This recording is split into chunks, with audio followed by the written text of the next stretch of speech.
বন্ধুসকল, আমি গৈ আছোঁ কামপুৰৰ পৰা পশ্চিম কাৰ্বি আংলংলৈ, বৈঠালাংছুলৈ।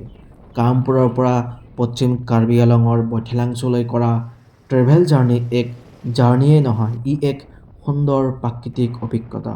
কামপুৰৰ পৰা যাত্ৰা আৰম্ভ কৰাৰ পাছতেই আমি কপিলী নদীৰ কাষেৰে পাৰ হৈ সৰু সৰু গাঁৱৰ মাজেৰে আগবাঢ়ি গৈ আছোঁ, য'ত গ্ৰাম্য জীৱনৰ এক সুন্দৰ পৰিৱেশ দেখা পোৱা গৈছে। যিমানেই আমি বৈঠালাংছুৰ দিশে আগবাঢ়ি গৈ আছোঁ, সিমানেই সমতল ভূমি কমি আহিছে আৰু দুয়োকাষে ওখ ওখ গছ-গছনিৰে ভৰা সৰু সৰু পাহাৰৰ দৃশ্য দেখা পোৱা গৈছে। পাহাৰৰ পৰিৱেশ আমাৰ যাত্ৰাটো অধিক ৰোমেণ্টিক কৰি তুলিছে। একেবাৰে সঁচা কথা কৈছোঁ, যিসকলে ঘৰৰ চাৰিবেৰৰ মাজৰ পৰা ওলাই প্ৰকৃতিৰ বুকুলৈ নাযায়, তেওঁলোকে পৃথিৱীখনৰ আচল ৰূপটো কেতিয়াও অনুভৱ কৰিব নোৱাৰে।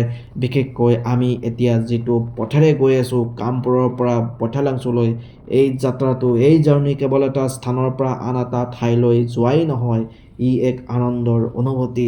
বৈঠালাংছুত উপস্থিত হোৱাৰ লগে লগে আমি অনুভৱ কৰিছোঁ এক নিৰিবিলি পৰিৱেশ, শান্তি পৰিৱেশ। ইয়াৰ চাৰিওফালে থকা পাহাৰবোৰ, নদী, পাহাৰ, মজা।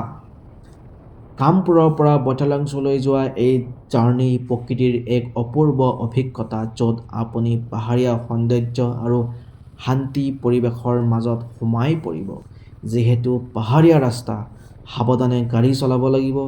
আমি পশ্চিম কাৰ্বি আংলং গৈ পাহাৰৰ ভিউ পইণ্ট আৰু ৱাটাৰফলছ, লিহনজাৰু ৱাটাৰফলছ বুলি কয়, সেইবোৰ ঠাইৰ সৌন্দৰ্য উপভোগ কৰিলোঁ।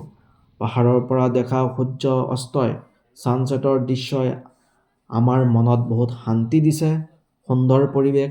ওপৰৰ পৰা তললৈ চালে দেখা পোৱা যায় সৰু সৰু ঘৰবোৰ বা বৈ যোৱা পাহাৰীয়া নিজৰাবোৰে আমাৰ মনত মনোবল শক্তি বৃদ্ধি কৰিছে। পাহাৰৰ ওখৰা মোখৰা ৰাস্তাৰে যোৱাৰ যি আনন্দ, সেই অভিজ্ঞতাই আমাক সাহসী কৰি তোলে আৰু নতুন নতুন কিবা এটা কৰাৰ আনন্দ দিয়ে।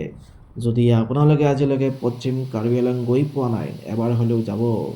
যদি নাযায়, নগ'লে নাই। কামপুৰৰ পৰা বৈঠালাংছুলৈ যোৱা এই জাৰ্ণি প্ৰকৃতিৰ এক অপূৰ্ব অভিজ্ঞতা, য'ত আপুনি পাহাৰীয়া সৌন্দৰ্য আৰু শান্তি পৰিৱেশৰ মাজত সোমাই পৰিব। যিহেতু পাহাৰীয়া ৰাস্তা, সাৱধানে গাড়ী চলাব লাগিব। আমি পশ্চিম কাৰ্বি আংলং গৈ পাহাৰৰ ভিউ পইণ্ট আৰু ৱাটাৰফলছ, লিহনজাৰু ৱাটাৰফলছ বুলি কয়, সেইবোৰ ঠাইৰ সৌন্দৰ্য উপভোগ কৰিলোঁ।